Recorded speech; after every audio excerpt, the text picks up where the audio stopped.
ஆகாய சூரியனை ஒற்றை ஜடையில் கட்டியவள், நின்றாலும் விண்மீனை நெற்றிச் சுட்டியில் ஒற்றியவள். இவள்தானே அரிமலை அள்ளி மருதாணி பொன் பூசியவள். அடியே என் தேகம் முற்றும் சுற்றி கொண்ட கொடியே, உன் எண்ணம் என்னவோ? கிளிதான் உன்னை கொஞ்சம் கொஞ்சம் கொத்தி தின்னும் கிளிதான் உன்னை கொஞ்சம் என்னமோ.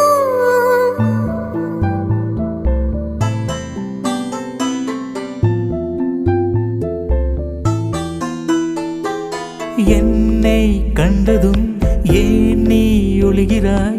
ஜோரா போரா மலை சென்றாலும் துரத்தி வருவேனே.